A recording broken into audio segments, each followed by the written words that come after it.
As you watch these videos of me picking up a new series, one thing you will notice is that my determining factor for picking up the series are praise. When I first saw Guido, I thought she looked like modern Katagawa and power fused into one. And let's not forget her co-main character, Ashaf. Bro stays dripped out with a square in his mouth and he carries a coffin on his back. Word to Go Lewis.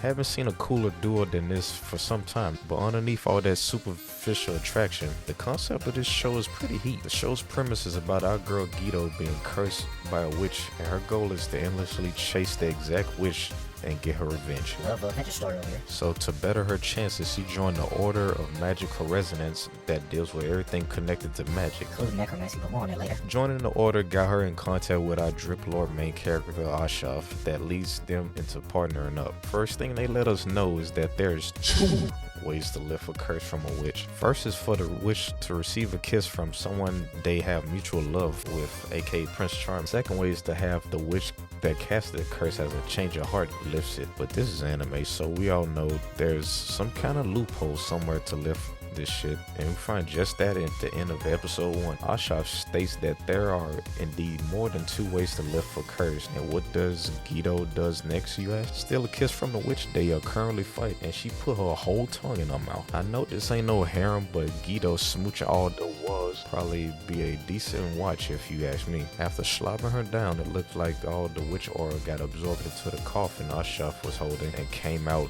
Guido's real body. Bro came out looking like Casey Jones Lesnar, and I'm sitting here like, why is Guido this mad about being turned into a bad bitch? I can understand now why being severely nerfed would make you this mad, but there's gotta be something else we don't know about to keep us on our toes for sure. This was a very good first episode for sure, but let's talk about our fashion icon Ashaf. The first thing I notice about him is that bro is a knower, always calm and collected and knows everything. But it makes sense because it balances out Guido's brash personality, even though they have small clashes here and there. He's like an ace detective, a caretaker, and a registered therapist all in one. But at the same time, he has this mystery to him because in these 12 episodes we don't know much about him. But back to him knowing shit. In episode 4 starts out running towards them, and Guido snuffing them out, making quick work of them. This leads them to the authorities asking them to assist them in finding out why these undead are running rapid. Ashaf lets them know that necromancy isn't it, but he shall refer him to someone who can help him out. This leads us to having a break from our two main characters for 2 episodes and introducing some dope looking side characters. And first thing I notice is her exhaling and fog comes out. We got dead huss in the show too? Maybe she specializes in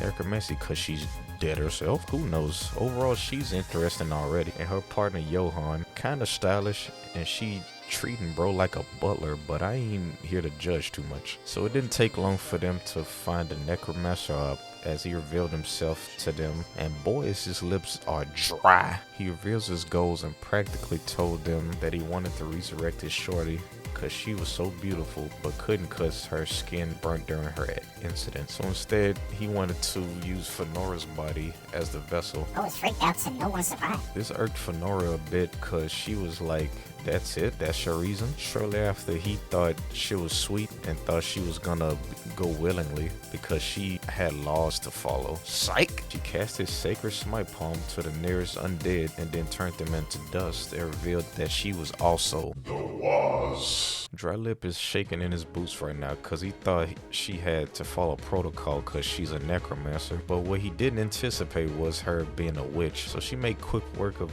all his zombie dog. He tries to make a run for it, and we find out that Johan was an undead this entire time. Forgot to mention earlier that Johan got slid up earlier in the episode as collateral. His reason for being alive without the help of Fenora's help is because he's a witch's undead, so unlock potential type shit. He also says she took her time making him, so maybe some freak nasty went on. So justice is served, and the most surprising part of the episode was that they turned Dry Lips into an undead. When this whole time I thought he was already there, but go off. Episode ends off with Fenora nagging Johan on where he left her bag. An officer catch wind of this and notices that he don't seem well treated. Johan agrees, but at the same time he is where he wants to be. A smile. I know what you are. The remaining episodes we turn back to the main characters, and you would think they'd balance each other out, being polar opposites. But what I notice is that there's a lot of friction between the two. Guido's mostly the problem, but that's besides the point. Guido's character stays mostly the same these 12 episodes, which is fine for a long-term series. Super gung-ho on boxing every witch in her vicinity, just wants every ounce of the static. But her being in an agreement with the order, she's kinda obliged to do assignments that don't involve witches, and this frustrates her so bad that she even threatens to kill Ashaf. A tad overboard, but let's move on. But yeah, this anime has given me enough to look forward to, and at the very least start the manga. Guido and Ashaf's shaky relationship, what's Ashaf's stake in helping her in the first place? I even want to learn more about our side characters and how